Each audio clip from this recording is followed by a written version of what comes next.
And he walked me into the studio and he was like, everyone, this is my sneaker plug. Young Thug walks into the room first, Gunna walks into the room, and then JuiceWRLD suddenly walks into the room. There was a Supreme Louis Vuitton drop that week. It was like a free-for-all. The next day I get a DM from, wow, can you get us this? Can you get us this? Can you get us this? But we need it by tomorrow at 1 p.m. Okay. He started introducing me to Tiny Temper and Fredo and NSG. We flew to LA, didn't even think about it, just went. And I'd walk in and Offset would be like, nice shoes, man, I like those.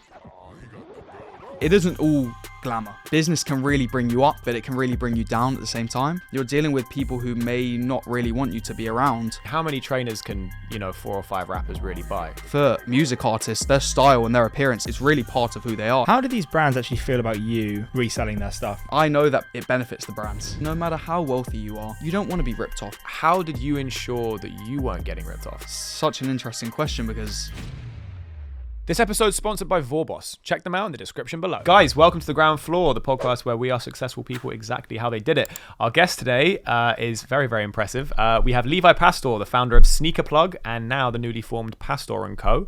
And I'm really excited for this episode. This came about in a really, really cool way. So I know your dad because I met him at the gym. Yeah. And I would see his dad around the gym for like ages, and we always chat at the gym. And then one day we got talking and he was like, oh, what do you do? And I was like, oh, I have a podcast. And he's like, oh, who do you interview? And I was like, oh, like business people. And he's you got to talk to my sons, they run this really cool business. I didn't know that. Okay. Yeah. And so and I was like, and you meet a guy in the gym, you don't really know what it's going to be, Yeah.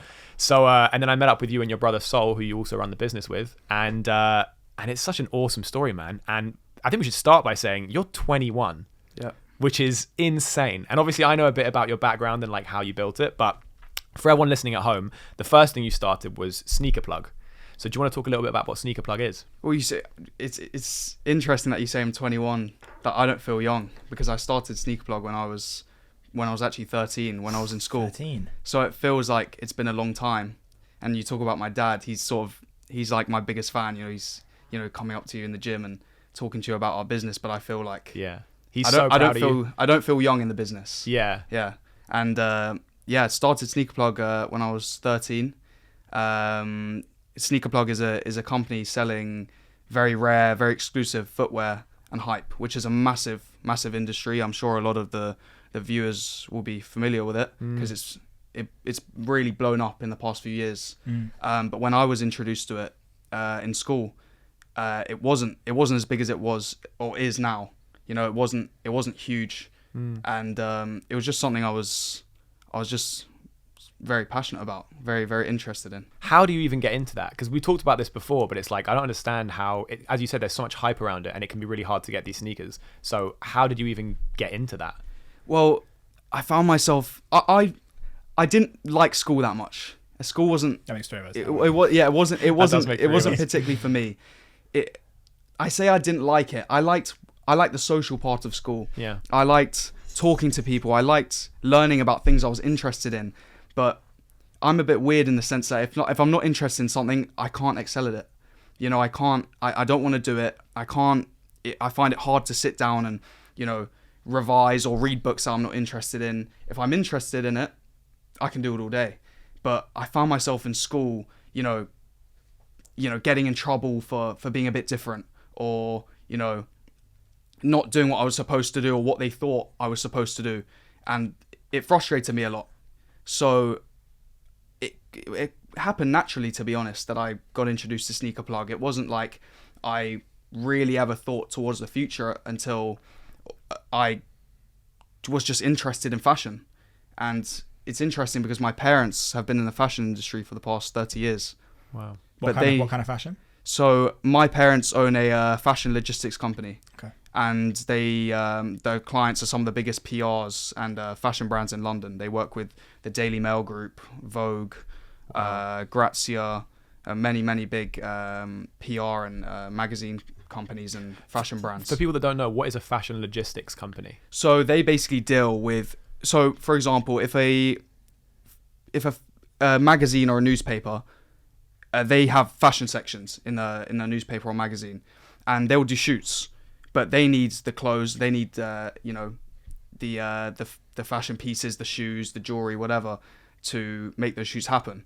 So the brands need those magazines and those newspapers to promote their products. So they basically lend their products to magazines and to newspapers to promote their brand.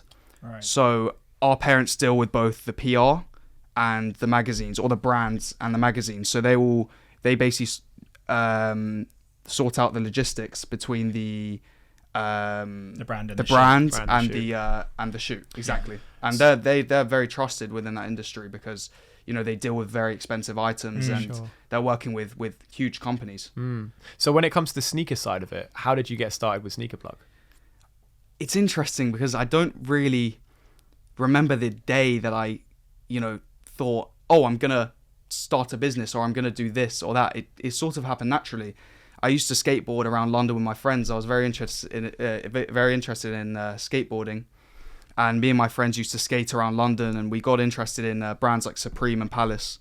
And we used to camp out, you know, 12, 13, 14 hours, you know, in the pouring rain, blankets over us, soaked, just to maybe get one piece. Yeah, can you tell me because I heard it before, but I would love for you to tell that story of the time that you camped out for that thing and that, you know? Yeah, I camped out for the, well, actually, it's quite a funny story because I got in trouble at school. I got suspended from school, and the week that I got suspended from school was the Supreme Louis Vuitton drop, which was a huge drop. It was 2017. I was, I think, 14. I was 14 at the time, and I just was like, okay, I'm suspended. I'm gonna take advantage. Well, sure I do. Yeah. You know, because that's what I wanted to do, though. I was so interested in business, and my parents, they never introduced me to business. They never forced me to do anything. I'm very lucky to have parents that never tried to push me in any direction. They just kind of let me be and trusted that I would, you know, take it into my own hands. You know, they didn't like that I got in trouble at school or that, you know, I wasn't, you know, doing my revision and stuff like that. But they trusted me when I started a business. They didn't force me into it. So I got suspended from school, and there was a Supreme Louis Vuitton drop that week. So I was like, okay, I'm going to try and get the Supreme Louis Vuitton drop. And I went, and it was just mayhem. There was about 1,000 people there in Strand, and we literally camped out for, I think it was 24 hours, 25 hours. Okay. Yeah. And, you know, when someone got ran over by a motorcycle because, you know, it was just mayhem in the streets and, you know, ambulances and stuff like that. It was a bit of a crazy environment because I was 14 at the time, and I was around, you know, adults who would, you know. Were your parents cool with you camping out outside a shop for 24 hours? I think, like I said, I'm very lucky that they trusted me. Right. And it made me quite independent. That they just trusted that I'd be safe. Of course, they were always like, are you safe? Be careful. But they trusted that I knew what I was doing. Okay. So, but I also don't think they really knew or thought, you know, it would be dangerous. So you were outside. In some ways, it was. So you were outside the store, basically, in a line, basically. Yeah. So they had a pop-up. So they used a space. Louis Vuitton used a space to sell the goods, like a pop-up in Strand. Right. And it was just on the day of the drop. I mean, it had been 20 hours or something like that. On the day of the drop, everyone was just like, it was like a free-for-all. Really? And everyone was just like, run to the queue. You know, push anyone who tries to get in front of you. And I was 14. So I was one of the first 5 or 10 people there, and I got pushed to maybe 200, 300. Oh, you really? Furious when that happened. Wait, so you queued for like 24 hours or whatever, and you're right at the front of the queue, and what? People just came in and just shoved you out the way? They're just like, someone took his own list into his own hands. You know, someone who wanted to be at the front of the queue, and he was like, I'm in charge of the list.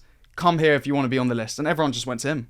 So I just got pushed to the back, and then I got pushed further and further and further. I would be fuming. Yeah, but I was 14 at the time. Yeah. So I wasn't, and I wouldn't, you know, it was important to me, but it's not more important than, you know, pushing someone out the way or hurting someone. You know, it's never that important. Yeah. Were you you going there purely to actually pick up something to resell it, or was it for personal use, or like what was the? Well, because actually the main reason I started the business, it comes back to me now that I would ask my parents for, you know, the latest Yeezy or this or that, and they'd be like, no, why would we get that for you? So I'd be like, I'm a very persistent person. If I want something, I won't stop until I get it. So I was like, okay, I guess I'm going to have to take this into my own hands. So I started off with £200. This was before the Supreme Louis Vuitton drop, and bought 2 pairs of shoes from Selfridges from a drop, queued up for a couple of hours for these Adidas NMDs. And one of them I made no money on. The other one I made maybe £50 on, £100 on, shipped it to a client in Singapore. And I used that profit to buy the next pair of shoes and the next pair of shoes. And then, I treat myself to this hoodie or those pairs of shoes. And then when I ran out of money, I was like, okay, I have to sell my own clothes now. I have to sell these shoes I've worn. Right. But, I'd wear the shoes and I'd still make a profit on them, even though they were used. So with the Louis Vuitton drop, so what happened? You got pushed further and further back in the queue. Yeah. And then what happened? And then eventually when I got to the front, the most exclusive products were sold out. So I couldn't get the leather, they had a leather varsity jacket, a leather baseball jacket, they had a Christopher backpack, a keeper, a leather keeper. Those are the most valuable products to get. And I couldn't get those. So I just got what I could. Okay. But I was upset at the time when I got pushed back, but once I was in, I was just happy that I got anything. Right. Did you know you were going to make money then on pretty much anything you picked up? On the Louis Vuitton drop, I did. Okay. Yeah, I knew I'd make money on anything I got. And how does it work, by the way? Sorry, just to cut you off, but with stuff like that Letterman jacket, for example, how much would that have been roughly for you to buy? To buy it was such a long time ago now, but it would have been a few grand, And at least a few grand to buy it, and then you would have made a few grand profit. Really? Yeah, it was expensive, very expensive. Yeah. But the margins are that good. Well, there were certain products I also couldn't get because I just didn't have the money. Sure. So I couldn't even afford it to get it for retail. Right. So even if I wanted to get certain products from the drop, they had a massive trunk, they had a skateboard, and they had some crazy products, and I wouldn't have been able to get it. So I just got what I could. Right. I got the t-shirt, I got the crew neck, and I got a hat, and that's all I could get. Okay. For people listening then, because I think there's going to be so many kids that are genuinely, this is such a hot niche, like among like your generation of like, buying sneakers and flipping them and stuff like that. For people that are wondering, when you talked about, for example, the Adidas drop, I wouldn't even begin to know where you find drops, for example. So where does someone, if they want to start flipping sneakers, where do they even go to find these drops? Well, it's interesting because from when I started, which was now maybe it must have been 7 or 8 years now, it's so different. At the time, you could camp out and you could, if you queued up, you'd get something. But it just got bigger and bigger and more crazy, and people would fight at the drops. And, eventually I stopped camping out because I'd camp out for 12 hours, 13 hours with my friends, and you'd get adults coming in and just skip the queue and they'd pay the manager or something like that, and they'd get the shoes and we'd get nothing. So I decided enough of this. It turned into raffles, and now there's people get products with bots. There are still raffles as well. Some people queue out in the States, but it's become very, very, very, very difficult, right? To be honest. That's not to say that you can't get involved in the business and you can't make money from it, because I've now met a lot of kids, 13, 14 years old, like I was at the time, who are doing the same thing. And I completely encourage it. Yeah. Because I would completely encourage going out and, making some money for yourself. That's your money. That's the money that you earned. And then you value that money more. Yeah. But it's much harder than it's ever been. That's for sure. But with persistence, you can get it. Yeah. How does someone get into it then? You say it's a lot harder now than it was. So what would be your advice to someone who does want to go into it? My advice would be to first be interested in it. Build your knowledge of fashion and build your knowledge of the brands that you're interested in or the brands that you're interested in getting. Network, go to events, go to stores, speak to people, create contacts, because I think that's the most important thing in business in general, but especially in this business, especially in the business of fashion, is creating contacts with people. That's what I did. I would go to the stores, I'd go to Louis Vuitton, I'd make friends with them, I'd maybe buy a bracelet or buy this or buy that first, and then have their WhatsApp number and talk to them more, and then they'd offer me certain products. This and is now like the store manager or something. Yeah. Right. Now I think it's really about relationships. Okay. Yeah, and also persistence, which is it's so vague, but I have to be vague because you're going to miss out on drops. You're going to miss out on certain products that you want to get, just like I did. But if you keep persisting and you keep building your contacts and you're super interested in it, you will get stuff. So is that how you hear about drops? By just you make friends with, the guy who's running the, Strand branch of, let's say, Louis Vuitton, and then you hope that when something's coming, he'll WhatsApp you and be like, yo, I've got this thing that's dropping next week. Well, there's drops and then there's exclusive items, for example, from Hermes or Louis Vuitton that they'll offer exclusively to VIP clients. Right. And that's where it's really, really valuable building those contacts and building those relationships with people within the brands. Because not only is it exciting, not only do you build your knowledge for the brand and love for the brand and you create friends and contacts, but you also get offered products that no one else is getting offered. You know, I could use an example. There's a brand called Chrome Hearts, and they don't operate with seasons like most brands do. They drop clothes whenever, and they don't, put stuff on their website. You have to go to the store, you have to speak to them, you have to buy some products first that may be less exclusive, and then they offer you the customs and, the very rare accessories. And that's kind of like what you were telling me about with watches. You were saying that the other day. It is similar with watches, to be honest. That's how we created our networking within the watch industry, was just by having a love for timepieces and going to the stores and creating relationships and really, really having a love for it. And so do you sell watches now as well then? Yeah, we do. Oh, cool. Like high-end luxury watches only? High-end luxury watches. To be honest, we could have a client that asks us for anything from, the lower end of, maybe a Tag Heuer, I say lower end, to all the way up to maybe a Richard Mille or a Jacob & Co. watch. But that's the interesting thing about sneakers, and the interesting thing about fashion is that it's so linked to other things. I really think that fashion is influenced by art and is influenced by music and is influenced by sports. I think they're all influenced by each other in some way. And that's the same way that each category of fashion, for example, sneakers, that could lead you onto watches. It can lead you onto, cars, like it's led us onto, and, jewellery and luxury brands, luxury handbags, travel accessories, stuff like that. How do these brands actually feel about you reselling their stuff? Because I know that some of them are quite worried about their reputation being tarnished with people that they don't necessarily want being associated with the brand. And I know that a lot of, especially car companies as well, are very selective about who they actually sell to. Watches as well, if they catch you reselling a watch, they'll never sell to you again, retail at least anyway. Is that a thing, really? Yeah. So if I bought a watch from AP and then I sold it, they track it and they'd be like, right, we're not selling you a watch anymore. Wow. Retail. Because otherwise they just get anyone coming in to buy it. It's interesting because I know that it benefits the brands, because otherwise the brands wouldn't release products that are super limited. I think, most of us want what we can't have, right? If I could just go in and get any AP, it wouldn't be as exciting. If I could just go in and get any sneaker, it wouldn't be as exciting. And that really, really applies to the watch business and the watch world and the fashion world. People want what they can't have. So the brands know this, and for that reason, they release products that are super exclusive. They want hype for the brands. They want people to want their products. They want to make it difficult for people to get their products because they want the products more.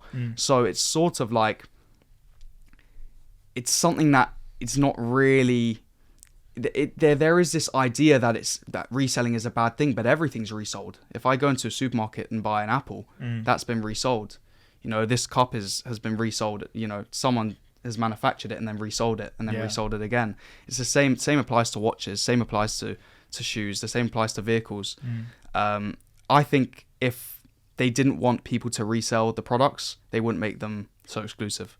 So it's sort of like a secret. They know that people resell the products. They say they don't like it, but they continue to release the products in such exclusive numbers, which encourages resale. So is the idea then that you would get barred for reselling a retail watch, for example? Is that a myth, or does that actually happen? It's not a myth, but it definitely varies. It definitely depends on the company that you're buying from. Some companies, no company will openly say, we're okay with resellers, it's okay, resell our products.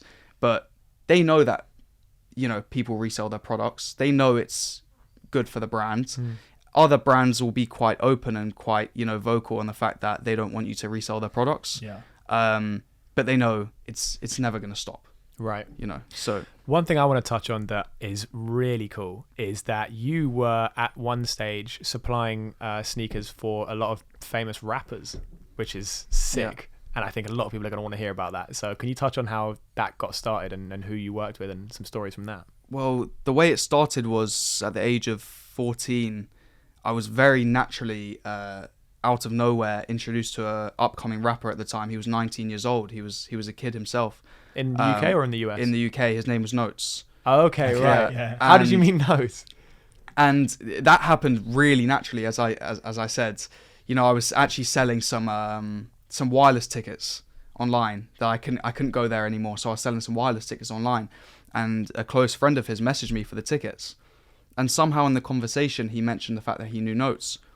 And I just was building the business at the time. You know, it was very, very small. I was just passionate about what I was doing. And I always looked up to this other young reseller called Benjamin Kicks. Heard of him, yeah. And I really looked up to him at the time. And I, you know, saw him selling to rappers in the US. And he was doing really, really well. And I always wanted to do something like that. But I never knew how I could get into it. Was Notes big at this point? He had dropped Addison Lee, and he had dropped Aladdin. Right. Okay. So yeah, he was. Yeah. Those two songs were really big, and Yeah. if you knew about UK rap, you knew who Notes was. Yeah. But he, as I said, he was a kid at the time. He was just building his career, so it really happened at the right time for me, and I was very lucky, to be honest, because his friend was so chilled, and I asked him if he could introduce me to Notes and he could show Notes my business, and he was like, "Of course." And then the next day I get a DM from Notes and I just start talking to him. Wow. And really, I think it comes from the fact that I was passionate about what I was doing, that I started building a relationship with him, that I was just sending him products and I was just like, have a look at these, you know, anything you need, just let me know and I'll look after you. And he bought a pair of Air Maxes. I jumped on the train, went to Tiny Temper's studio in Greenwich to go and meet him. Damn. And I was super nervous. So I was like... bet. It was the first, you know, celebrity I was selling to, and how old were you at this point? Sorry. I was 14. So I I know, dude. Is it? I told you, it's insane. Nuts. It was great. It's interesting to think back on it because, you know, when you're a kid, you just do things. You don't really think, but then when you look back on it, you're like, no, that's incredible. It's crazy how it's sort of, you know, I think you attract things in life, but sometimes you get lucky, right? And I definitely took advantage of that at the time. And I was very lucky that Notes was so chilled, and he was, you know, as I said, a kid himself, and he was just like, yeah, sure, come along. And I come to the studio and holding a pair of these shoes, and they were just so excited by the fact that I was young and I was there in the studio, and it was kind of exciting for him at the time too, I think, because he was still growing as an artist. He was still building his career. So I think it was quite cool that he had someone paying that much attention to him and someone that really was really interested in his individual style, because for music artists, their style and their appearance is really part of who they are. It's really important. And that's how it started. That's how working with celebrities started at the age of 14 in Tiny Temper's studio in Greenwich. And so was it a thing where you rocked up and you gave him the kicks and then he's like, oh, thanks, and he's like, feel free to like just chill and hang out? Yeah, it was interesting because his team was so welcoming. He was so welcoming. I rocked up and we went to the ATM and he went to give me the cash and he was like, oh, do you want to stay and just chill with us? So I found myself in the studio just sitting there listening to his new songs that he hadn't dropped yet, and I was just in awe. I was like, he's such a cool guy. He's so relaxed. He was so honest, and he was so welcoming. His team was so welcoming to me at the time, and from there on, we kind of built a friendship. So it kind of reminded me of the Benjamin Kicks DJ Khaled relationship that Benjamin Kicks had with DJ Khaled. Okay. I sort of felt like the UK version of Benjamin Kicks with Notes, who was coming up at the time. So as his career was blossoming and as he was growing as an artist, he sort of brought me on that journey with him. So I met him again. We'd be in the studio till 6 a.m. I'd be hearing his unreleased tracks, and then I'd be meeting other artists who was coming. Okay. They were coming into the studio, and he'd be introducing me, and we built a friendship. We went on tour together. Wow. You went on tour with Notes? Went on tour. Went to Birmingham. We walked into the Bull Ring in Birmingham, and just he started getting swarmed. Just swarmed with people. I remember like it was yesterday, just getting swarmed with people, and he was just building his career at the time. We went to Bristol and his finale in London on his birthday. This was in 2018, and then he started introducing me to Tiny Temper and Fredo and NSG. So as they were building their careers too, or as they started to get bigger, they were supporting me and helping me build my business. So that's how the relationship with celebrities started. That's insane. Crazy. How much of an impact did that have on the business? A massive impact, because I think building a business is really about persistence. Especially a business like that is so Yeah. it's like hype stuff, right? Yeah, So and the a whole- business that a lot of people want to be involved in. Yeah. Especially now, but at the time it was huge as well at the time, and a lot of people wanted to be involved in the business. So I knew that I could be different to competitors, but how could I prove that to people who are following my business? How could I prove that to people who are interested in what I'm doing? And working with celebrities really helped us, solidify that and prove that we were different from other people, because we were really passionate about what we were doing. So working with celebrities allowed us to sort of blossom as a business a bit, and we started influencing the celebrities too.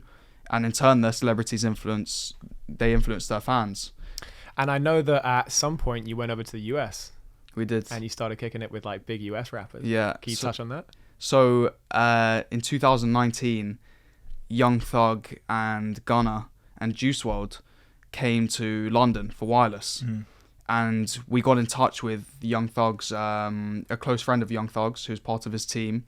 And we were like, anything you guys need. Again, just let us how know. does something like that happen? How do you get in touch? I mean, I feel like most people are like, how do you even begin to get close? Just to on someone like social Young Thug? media. Social media is such a huge tool. Wow. It's so important, I think, especially if you're growing a business and an e-commerce business like ours is. Yeah. When you're growing an e-commerce business, social media is a really, really important tool to use. So we just messaged him, and we were kind of like, let's see if it works. And he responded. And they were staying in London for a couple of days, and before we knew it, we got invited to a studio in Camden, and we walk into the studio and they weren't there yet because they were still finishing their set at Wireless. And we're waiting in the studio. We're with some of his friends who are already there, and Young Thug and Gunna and JuiceWRLD walk into the studio. Wait, you met JuiceWRLD? Yeah. And we were sat in the studio in London Yeah. listening to JuiceWRLD's unreleased music and sort of waiting for a chance to speak to them, because Oh they my come in God. and they're doing their thing and Yeah. making their music, and we're there with however many pairs of shoes just to show them, just to get a chance to speak to them. And eventually they walk into the room, and Young Thug walks into the room first, Gunna walks into the room, and then JuiceWRLD suddenly walks into the room, is kind of having a look like, what have you got there? Have you got anything in my size? And the real test was, they were like, okay, we're going to Belgium tomorrow. Can you get us this? Can you get us this? Can you get us this? Can you get us this? They asked for, I think, maybe 10 or 12 pairs of shoes. But we need it by tomorrow at 1 p.m. at the hotel. And we didn't have any of the shoes. Okay. So we left the studio at 6 a.m., slept for maybe a couple of hours, because we didn't want to leave the studio, because that's part of the business, is building the of relationships course. with them, Yeah. sitting with them, talking to them, and we enjoyed that as well. So we left the studio at 6 a.m., slept for about 2 hours, and then got going, smashing our suppliers, driving all around London, picking up all the pairs of shoes they needed, and somehow we did it. We hadn't eaten anything. Yeah. We were on 2 hours of sleep, and we got everything for them. And we went to the Rosewood near here, actually, and just carrying all these pairs of shoes, and they were kind of like, okay. And we saw their face. They were kind of like, they were surprised that we did it. And I found myself in Young Thug's hotel suite, just in showing them the shoes, and they were kind of like, this is cool. Okay. That must have been a moment. That's so That that must was have been a moment. really cool, because how things can change. 2 days before that, we were like, will his friend reply? And 2 days later, we're in his hotel suite. And I have to, because I'm such a big fan. I mean, I'm a fan of all three of them, but I'm a big fan of JuiceWRLD, and rest in peace to Juice. But what was JuiceWRLD like? He was very, very relaxed. He was actually a very, very chilled, nice guy. He didn't speak too much. I'm not sure if he was shy or he was just very creative and focused on what he was doing at the time when we met him. But he was making his music, and he was very observant. He knew we were there, but he didn't say too much until he saw that we had the shoes. And something very interesting that happened was 2 days before that, we saw Juice in Selfridges, and he was in Louis Vuitton, and he was doing his shopping, and I asked him for a photo, and he was like, oh, not right now, because he was doing his shopping. And me and my brother were buying a Louis Vuitton bag, a duffel bag at the time, a Virgil Abloh, one of Virgil's collections, and it was reserved for us. Right. And Juice wanted the bag too. And so we got the bag, and I saw him having a look. And I heard him say, well, I'll take a photo if he lets me buy the bag. And then 2 days later, we're in the studio with him. So I was wondering, does he recognize us? Does he, know who we are? Yeah. And he mentioned it. He was like, yeah, there were these 2 kids in the studio in Selfridges the other day, and they were buying this Louis bag, and I was thinking, man, I didn't let him take a photo, and I was thinking, I'll let you take a photo if you let me buy the bag. And I was just sort of sat there like, that's us. But it was interesting how 2 days later we're in the studio with him, hearing his unreleased music, and crazy. 2 days earlier we're in Selfridges, kind of starstruck, like JuiceWRLD's right here. Yeah. Life's crazy like that. And then you actually went over to America. Yeah. So how did that happen? It happened because our whole thing with working with the celebrities wasn't just about making money from them. We really wanted to build relationships with them. We wanted to be around them. We wanted to be in that world. So when we were with the Young Thug and Gunna at the Rosewood, we said to them, we were like, we're going to come to LA, we're going to come on tour with you, whatever you guys need, we're going to be there, and we'll go and get whatever you need, and we'll come and we'll be there for you, and we will be your sort of stylists on tour. And we're like, okay. And they went off to LA. And then a couple months later, we were speaking to his friend, and we're like, we booked a flight, we're coming. He was like, okay, come on. We flew to LA, we didn't even think about it, just went, and we spent 2 months in LA with basically living with them. We weren't living with them, but it felt like we were, because we were in the studio every single day.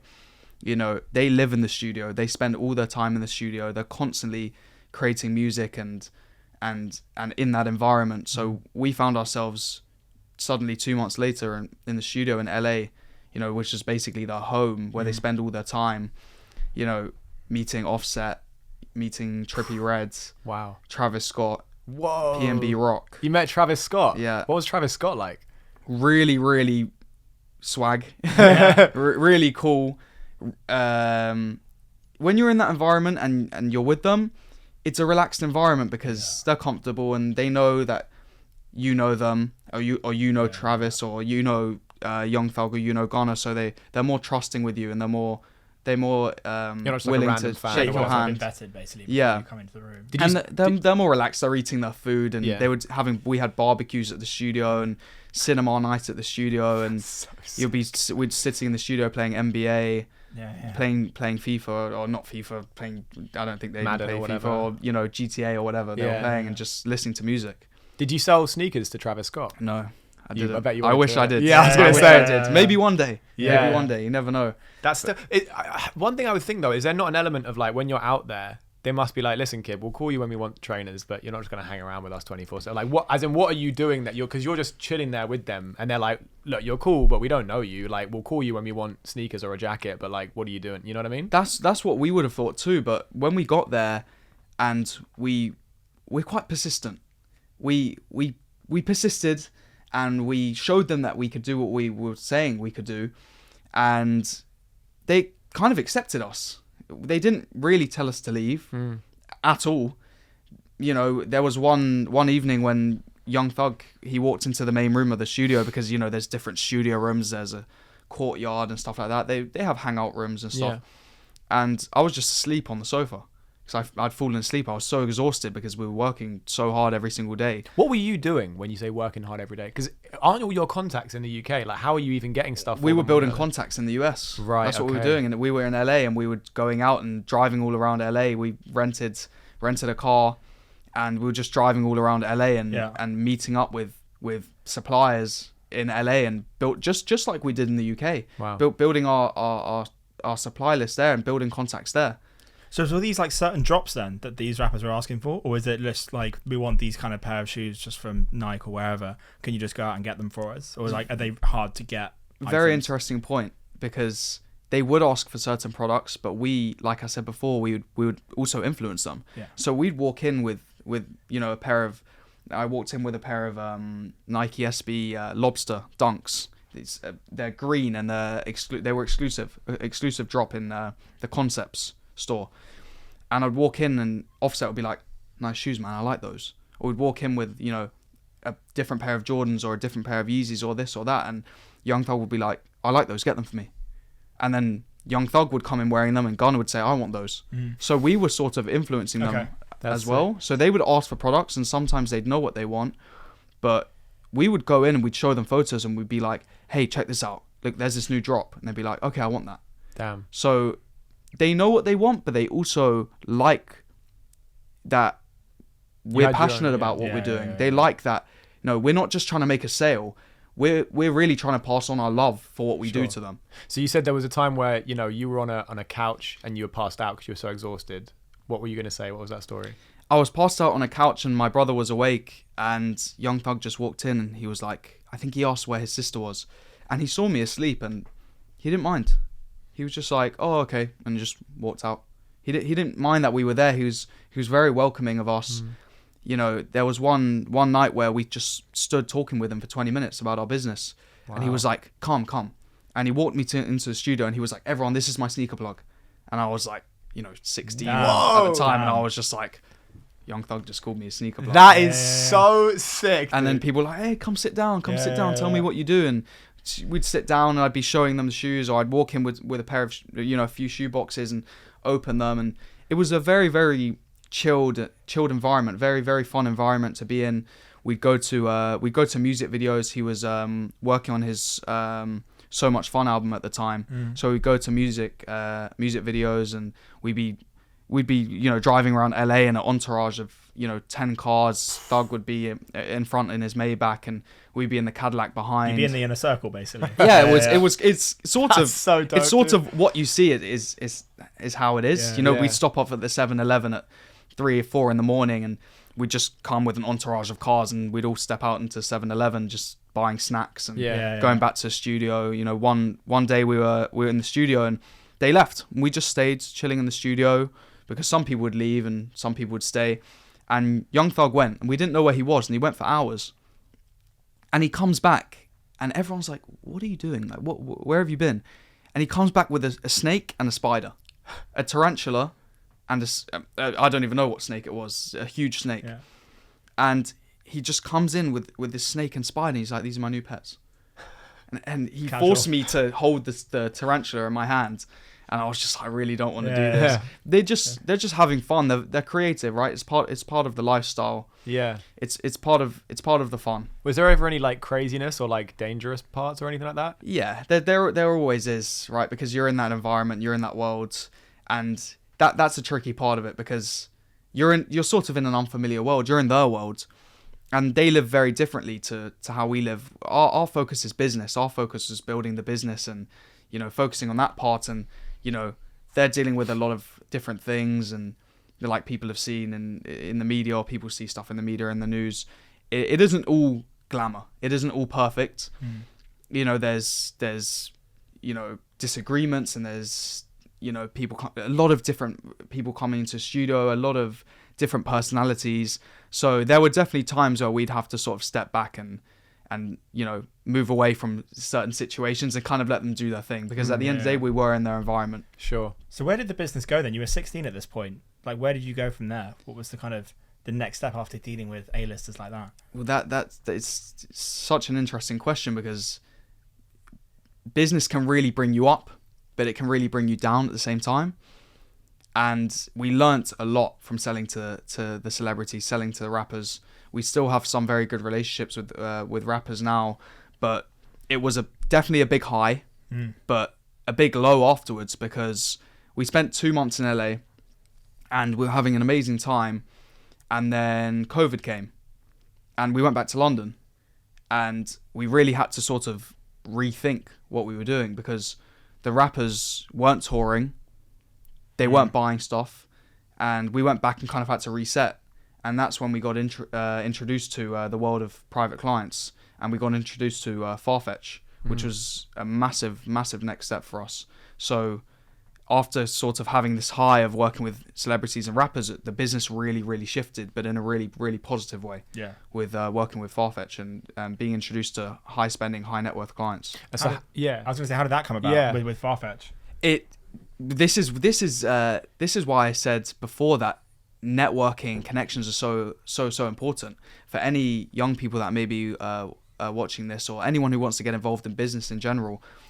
I can't stress enough how important connections and networking has been for us, and friendships and building relationships, because someone who we had met who was working at Matches Fashion which is similar to Farfetch. It's similar to Net-a-Porter. It's a big online and luxury fashion platform.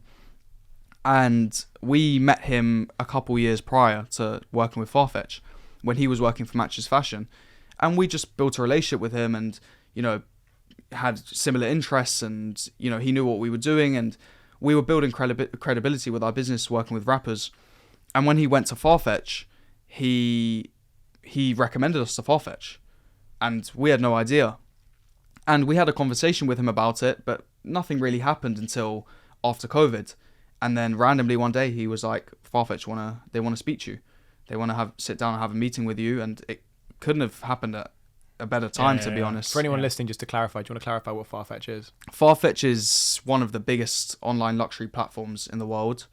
They work with different brands and stores and boutiques all around the world, selling the items on their platform. They have a sort of sister company called Fashion Concierge, which is specifically for their private clients and the high spending clients. So if you spend a certain amount of money with Farfetch, you are introduced to Fashion Concierge, right? Where you have your own stylist and you get access to exclusive products and exclusive offers. Okay. And we were working with Fashion Concierge. So in early 2021, the conversation started, and we signed a partnership with Fashion Concierge. That's huge. Yeah, which is under Farfetch, so it's part of the Farfetch brand, and that was massive for us. Before the Farfetch situation, were you basically running off like a Shopify store or something, and then just listing things that you had, or was it purely word of mouth, or was it just like kind of you put up a picture on Instagram and then get someone's info and send them a Stripe link or a PayPal link? Like, what were you sort of operating on before? We were running off a Shopify store. We had the SneakerPlug website, and we had clients from there as well, but we were very, very focused on the celebrities, working with rappers. That was our core business. Yeah. And it took so much of our time and we enjoyed it so much that that's what we focused on the most.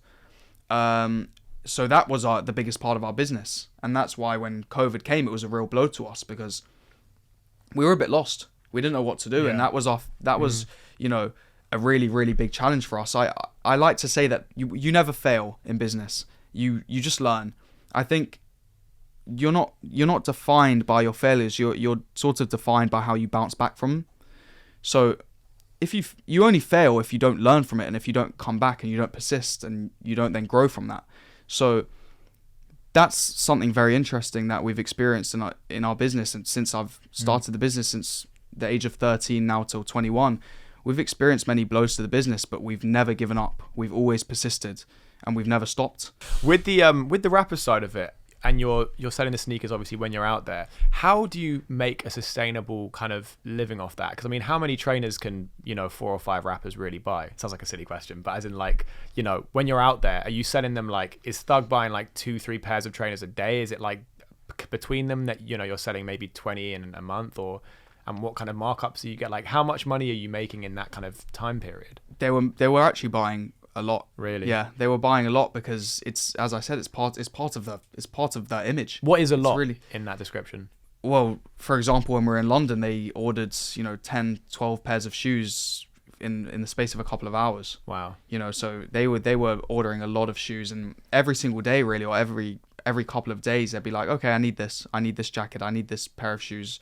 Oh, actually, my sister needs this. Can you get that for my sister? Or Gunna, do you want something? Or Juice, do you want something? That's kind of how it is. Right. You're not just selling to the rappers. You're also, they have a team around them too. They have family. They have friends. So we were sort of found ourselves in the studio, not getting bombarded because we welcomed it. We loved it, but not just focusing on the rapper. We were also, yeah, of course. Like, what would you like? How can we help you? Yeah. Like, what can we do for you? So it took a lot of our time, and yeah. we were doing very well. Are these sneakers, like, do they cost like what, like $500, or are you talking like $5,000, or like what kind of, for the business side of it, how much money are you trying to make in that kind of period? Like, how does that work? Just really, it's interesting. We weren't really focusing on how much money can we make. We were more focusing on how can we build the relationships with them. We've always thought long term, never short term. So sometimes we wouldn't try and sell them the most expensive pair of shoes. It was like, okay, you want this $200 pair of shoes? That's okay. okay, you want the more expensive, $2,000 pair of shoes, that's okay. But we were really focused on just building the relationships with them. So it was quite a difficult thing at the time because we're in a very, very expensive city, spending a lot of time there, but also trying to build relationships with them rather than just selling everything we can and, making as much money as we can. Yeah. We were making good money, but it was also very expensive to be there. So that's why we eventually had to leave because it was too difficult to do. I think that's a mistake a lot of businesses make. They try and just push the highest ticket item on everyone they can just because that gives them the highest margin. And it's like, you're absolutely right, man. And to have realized that so young is insane. And it's so true. It never works because no matter how wealthy you are, you don't want to be ripped off. You don't want to feel like you're used. And we still have that same ethos today, is building the relationships with our clients. And we learned that with celebrities, really. We learned about building relationships with people all the way down from when I was 13, 14 years old, building relationships with people working in the Louis Vuitton store, to building relationships with the rapper, to now building relationships with high spending VIP clients and every client around the world, to be honest, because everyone has a different taste. Everyone wants something different. Everyone has, a certain budget or, something they want at a certain time. It's not just about how much money can I make off someone. It's about building relationship with them. We sort of have that long-term mindset rather than let's just suck as much money as we can out of someone, because absolutely they'll never come back. When you talk about getting ripped off, though, that kind of brings me to another interesting question, because I think like at this time, you're 14 to 16 years old. How did you ensure that you weren't getting ripped off by these rappers or by any random word of mouth clients or whoever you came across? It's quite easy as a kid to be taken advantage of. How did you ensure that didn't happen? Well, it did happen. Right. And so I was very lucky that I had my brother come into the business because, How old was your brother at that time? He was... Well, how much older is he than you? He's 7 years older than me. Right, okay. So he used to be a footballer, and then he had to stop playing football at the age of 21 because of an injury. So he found himself a little bit lost, not sure what to do, because since he was 4 years old, his main focus was to be a footballer. That's all he ever knew. Yeah. He played all around the world. He played for QPR, he played for Chelsea, he played for Fulham. Wow. He played in Brazil when he was 16 years old. He went there on his own. He played in Hungary, played for Inter Milan. So he was like really good. He was really good. He was a small right back, but a very good right back. Yeah. Right. He played with Raheem Sterling at QPR. Whoa. Yeah, and he was a really great footballer. But I think life has a plan for everyone. Of course, we can work as hard as we can towards anything, but I think life puts us in the right places at the right time. Mm-hmm. I think everything happens for a reason. But then actually, when you're looking back and you see the story, you kind of think, oh yeah, that makes sense. The timing and where exactly. everything makes sense. That's why I love business so much, because it's taught me to just trust the process, work as hard as you can, have the right energy, do the right thing, and the right things will happen. The right things will come to you. And I think the same applies to my brother. Football just maybe wasn't meant for him, because if he hadn't come into the business wouldn't. I have to be truthful with myself. The business wouldn't be where it is now without him. Yeah. Well, it's funny because we were talking about this before we came into the studio outside, and I was asking you what the situation is with you and Sol, your brother, in terms of roles and responsibilities in the business.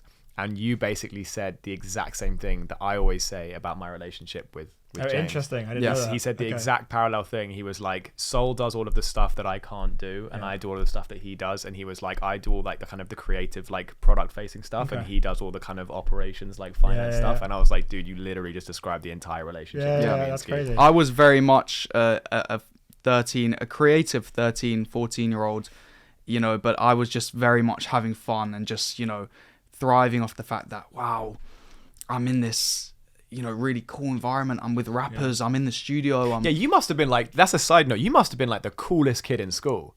Like you're hanging with like Notes and Fredo and stuff, like, and you're I probably seemed like the rebel, to be honest. I probably seemed like I was getting in trouble and sort of, going on tour instead of coming into school, but that dude, everyone's like, dude, gee, what happened to Levi? Apparently he's on tour with Notes. It's interesting because it was really, I felt like the outsider a little bit. I have amazing friends who support me, and I have an amazing family who supports me, and I've always had support, but it's when you're doing something different, I think people, sort of question that, especially when you're trying to build. When I was trying to build the business, I had a lot of people who, sort of took the mick out of me a bit and put me down a bit. And, it was quite hard to block that noise out in school, because I was like, am I doing something wrong? Even when I was around rappers, it was really cool, but it kind of put a bit more pressure on me. I was kind of like, okay, so what's next? How can I build now?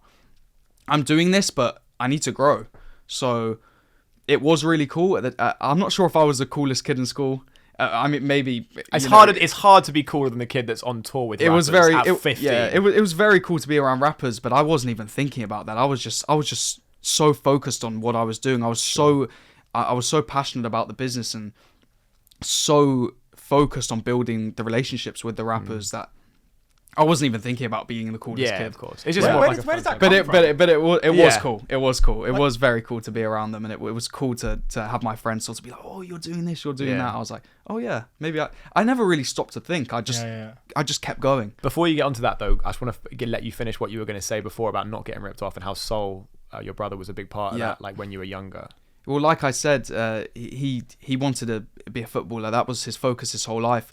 And if there's one thing that football really taught him, was discipline and hard work. And I was very, very passionate about what I was doing, but I was very excited. I was a kid and I was in that environment, and I wasn't thinking about the business aspect. I wasn't thinking about the admin aspect, marketing, branding, branding the shoe boxes, for example, or, pushing the business and, online, for example. I was just focused on what I was doing, and he came into the business and he sort of made me much more disciplined, made me much more aware of very, very necessary, important parts of business. And he also really had my back. I mean, my brother's like my best friend. I love that. It's difficult at the same time because we're business partners and brothers. So sometimes we may not talk to each other like business partners do because we're brothers and, we clash. But we're very, very lucky to have each other. Without him, the business would 100% would not be where it is. We need each other. How much does he sound like me? I know.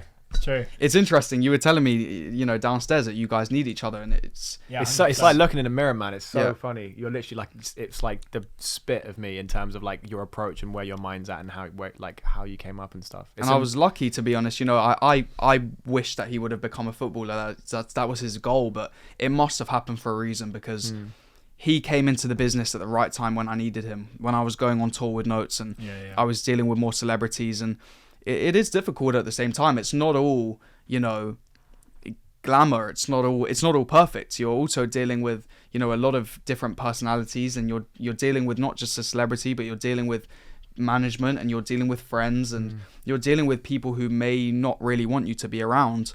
And who, people did take advantage of me at the time and would try and get the, free shoes or try and, How does that work? Can you touch on that, like the taking advantage of you part? Well, I had a lot of support, from management and a lot of support from artists, but there's always people who are going to try and take advantage, and they're always going to, try and get the free shoe or try and not pay for something. And when you're on your own as a 13, 14-year-old, it's hard to sort of be like, put your foot down and be like, no, you sort of take it and you're like, oh, okay, like, what do I do? I'm in this environment with adults, and as soon as my brother came in, he was like, no, they're not taking advantage of you in that way. No, you're charging them for this.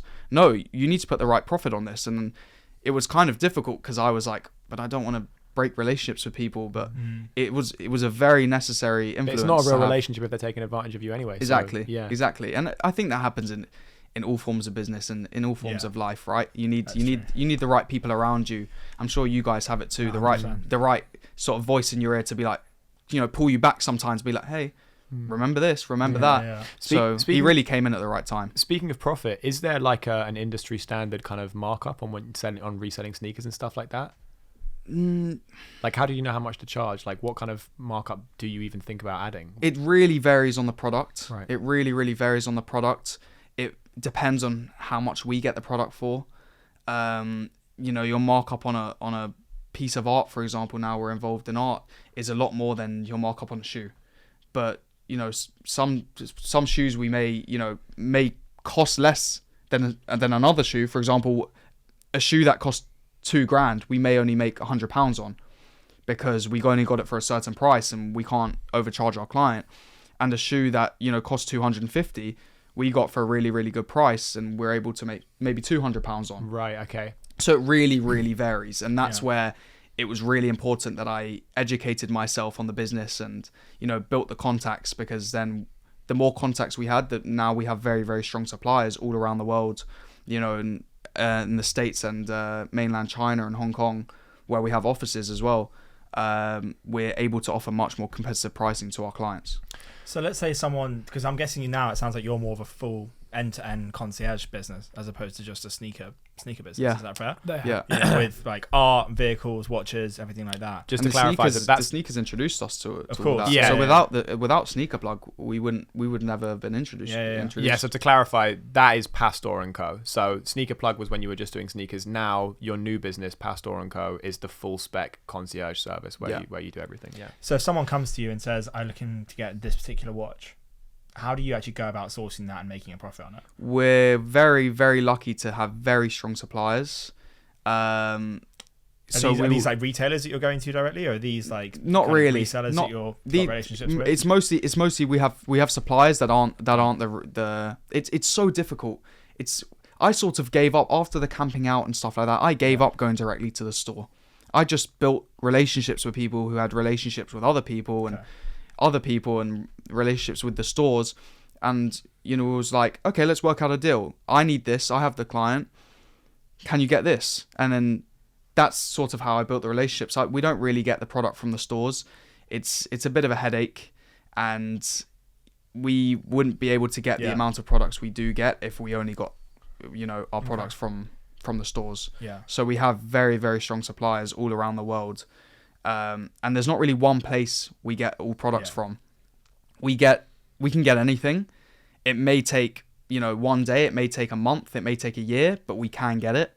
And the correct answer to how we get the products that we get is, you know, we get it from whoever's got it. Okay. If, you know, it may be a one of one, you know, watch, or it may be a vehicle that's limited to 350, you know, in production. We will find it. It may be a, you know, off market, you know, a piece of art, or, you know, very rare diamond, but if someone's selling it, we'll find it. And do you buy that, or do you just connect the buyer and seller together and take a cut? Well, we have the clients, and then the clients we'll offer products to our clients, just like we have always with the celebrities, for example. We like to influence our clients in a way. We like to introduce our clients to things they may not have seen before, they may not know that they liked previously. But we also really encourage our clients to request, because I love to go and find stuff. I love to do that. I love the challenge. The harder it is to find, you know, the better. I love to sort of prove our clients wrong, you know, in a way, sort of prove them why we're different from everyone else. They're like, I mean, I'd love this, but you're never going to find that. So and I'm no like, point. You'll see, you know. I'll give an example. We had a client asking for a collaboration between these Brazilian brothers. They make luxury furniture called Studio Campana, and they did a collaboration with Fendi. And it's a chair. It's called the Armchair of 1,000 Eyes, and there's only 25 made in the world. It was produced in 2009, only sold to Fendi VIP clients, and so most clients who bought the chair, they're not going to sell it. We had a client ask for the chair, and I couldn't find it anywhere, and I felt like, wow, am I ever going to find this? It took 6 months, and eventually we found the chair from an off-market, you know, private art collector who wasn't even listing the chair for sale, and was like, he was actually in Beijing, and said, I'll sell the chair for the right price. And eventually after 6 months we got it. So that you know, reinstated to me, wait, don't give up. Even if it takes 6 months, a year, never tell a client. I never tell a client no. If they say, what, so you can't get this? I'll be like, we can't get it right now, but we will get it. Don't worry. I love that. Never tell a client I hate saying no. I hate saying no, because I sort of think as a consumer as well, I don't really want to be told no. I'd rather, you know, someone tell me, just hold tight. If you don't find it, I'll find it. Don't worry. And is it a thing where, like, the money, so let's say, for example, Skeeth wants that chair, right? And he goes to you and he says, I want this chair. And you go, okay, you find me, I've got the chair. Is it a thing where now, let's say the chair costs £1 million, Skeeth pays you $1 million, you then give me the $1 million, or minus your markup or whatever it is, or is it a case where he pays me for the chair and then I pay you a fee or whatever it is? How does the actual structure of the deal work? We work with our suppliers, but our suppliers are separate from our clients. So we have a relationship with our suppliers and a relationship with our clients. That's separate. So if you, as our client, requests a product from me, I'll go and find that product if I don't have it, and I'll give you the price for that product. You pay me, and I will sort out the rest. We'll deal with the logistics. We'll deal with the supplier. We'll then pay our supplier and hand deliver it, or ship it to wherever you are. Right. Anywhere you are in the world. We have clients all the way from South America to Africa, in the Middle East and Asia and Australia.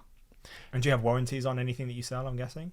It depends. Depends on the product. Okay. Depends. Really, really depends. That's the nature of our business, especially now that we sell basically anything. There's nothing a client can't request from us. Whether it's an off-market piece of art, a very rare diamond, or very rare watch, all the way down to the sneakers. There's nothing that we can't get, but it really, really varies. It's really hard, quite hard question to answer, because maybe a Patek Philippe watch may have a warranty on it, but a Leonardo da Vinci painting that's 500, 600 years old won't have a warranty on it, but it will come with the authenticity. And can you say what the craziest thing you ever sold is? So far the craziest thing we've sold was a Porsche 911 GT3. That's the craziest thing we sold so far. And how much did that sell for? About £250,000. Wow. Was that the most expensive thing you've sold? Not the most expensive. The most expensive thing we sold was a Picasso. You sold a Picasso? Picasso, an off-market Picasso, for a few million. Yeah, a few million. That's insane. And what I'm curious, on the sold a Picasso on the other side of that. But that was a Picasso that wasn't even. It's so interesting because we didn't even know about that Picasso, because if you look up the Picasso that we sold, it doesn't come up online. It's off market. Wow. And that was a private collector selling that. Okay, that's wild. What have you learned from the clients that you work with? Because I'm assuming then, to be able to spend that kind of money on art, you're obviously in a very, very fortunate position or wealthy position. Like, what have you learned from the clients that you work with? We've learned that every client has a different way of spending. Every culture is different. We deal with it. We have to deal with clients from all around the world. So we find it very important to have a strong understanding of their culture, to have a strong understanding of who they are, because everyone has a different, has different personalities. Everyone, some clients want to have close relationships with you. Some clients just want to buy one thing and they want to come back to you when they want something else. Other clients want to build friendships with you. So something that we've learned is to have a real respect for, cultural, lifestyles and how our different clients want to spend. And also something very important that we learned about our clients is having patience with our clients, and understanding that no matter how wealthy a client is, they've worked hard for that money that they've earned, and they all work in different industries, and they have earned their money in different ways. They may, own a business like we do, or they may be an athlete, or, anything else. I think it's very important that we understand how they feel and how they want to spend their money and how comfortable they are with us. What percentage of your clients would you say is kind of repeat business, as opposed to some random person who finds you, he's like, hey, I've got a real hankering for this painting, I want this painting, you get in the painting and they're like, okay, cheers, as opposed to someone who's like, they repeat? I'd say most of our clients are repeat business. Right. That's very, very important to us. Very important to us to build relationships with our clients and to have a long-term relationship with our clients. We want clients who are still have a relationship with us in 20 years from now. If a client just wants to buy one thing and go elsewhere, then that's completely fine. They're free to do that, and we'll encourage them to come back to us, and we'll be there for them whenever they need anything. But it's very important for us that we build long-term relationships with our clients. And in this kind of industry, is it a case where, excuse me, is it a case where you have 50 clients or 500 clients, or what kind of is the kind of size of clients would you say? We don't, now that we have Pastor and Co, now that we're working with Pastor and Co, we don't need to be a publicly listed company. Sure. It's better that we have a few hundred clients that we can really, really focus on and really build relationships with, than be a massive company that sort of loses control. Because when a company gets too big, sometimes companies get too big. Yeah. And they lose, the quality control. For example, you could look at McDonald's. Yeah. Okay, McDonald's is huge. People love McDonald's, and it's bigger than it's ever been. But the quality of McDonald's was much, much better when it was starting out in the 1950s. It was much. To me, I've watched the film on I was going to say, The founder. About the founder. Such a great film, and that's what they were scared of, right? They were scared of the whole, we don't want to franchise. If we franchise, we lose quality. Yeah. Well, a good example I could give relating to McDonald's is In-N-Out. Have you ever had In-N-Out burger? I haven't. I really want to try it. I've heard it's really so good. I've heard it's insane. It's not publicly listed, the company. Right. It's still a private company. They don't want to. It's this. I think it's the grandchild of the founder still owns the company. Okay. And they only operate in a few states in the US, and it's really, really good. And there's queues every time you go, no matter when, you're queuing up. And it's so popular. Wow. And that's because it hasn't become too big that they've lost that quality. Whereas McDonald's is on every corner that you go to. Okay, they're massive and that's great and people love it, but I take inspiration from things like the founder and from even companies that don't relate to our business, because it's not, In-N-Out isn't a online luxury fashion platform or but we don't want our company to get too big because we don't want to lose the quality of our company. It's really important that we keep the highest level of service that we can for our clients, because we're selling very, very high value products. When it comes to actually acquiring clients, I think that's something that people will be quite interested in, because in this kind of business, let's say someone does want to start a concierge type business, how do you even go about getting in touch with someone who's an ultra high net worth, who they probably are, I'm guessing, ultra high net worth individuals, the kind of people that are, spending 250 but not strictly, not we don't only strictly work with high net worth individuals, right? You could love, luxury fashion and not be a billionaire. You could love, luxury brands. You could love sneakers and not be a billionaire. We don't strictly work with, ultra high net worth individuals. We work with ultra high net worth individuals. We work with royal families and basketball stars and footballers, but we don't turn our nose up at anyone. We welcome business from anyone, and that's why SneakerPlug is so important, because we have products all the way down from sneakers all the way up to pieces of art. So we would never turn up our nose at anyone. It's really important that we have relationships with everyone. I was going to say on that, I mean, why would someone, if they didn't know you, why would someone use you as opposed to going to another concierge style business? I mean, we had like Adam Abraham on here, for example, from Love Luxury, who's very in a similar position. Why would someone go to you versus that other person, bar obviously being referred to you or having an existing relationship? It's a good question. I think the best answer to that is the experience we have, not just the experience we have, but also the kind of products that we have access to. We have access to products that no one else has access to in the world. We have access to Da Vinci paintings, to Caravaggio paintings, Picasso's, like I said, the third oldest surviving Aston Martin in the world. It's really? 1922 Aston Martin. How much is that going for? Around 8 million, I believe. Do you want to? You get this one. I'll get the next one. Right, so it's really something that's very, very that shows why we're different to other competitors. I don't really see anyone as competitors. I see them as people who sort of drive us further, right? It's important to have people that drive you further, because they push you to push your own boundaries. But the products that we have access to, the products that we sell, we have access to some of the rarest products in the world that other people don't have access to. As we start to wrap up, I'm just curious to know, where do you see Pastor and Co going? I mean, I suppose, and SneakerPlug, but I know that Pastor and Co, obviously, since we've been speaking, I know that you've got a lot of stuff planned for that and a lot of big things happening now. So kind of, in the next couple of years, what do you see happening? It's a good question. I felt like you would ask this question too. Because I know that I've been speaking to you and I've been speaking to your dad. And so I know some of the exciting things that you've got coming up. But I'm also curious, not only for you to touch on that for the audience, but also anything else that might be coming up or that you would like to achieve that hasn't happened yet. Well, something that it's still in a bit of a process, but we're now approved suppliers for the Royal Commission of Alula.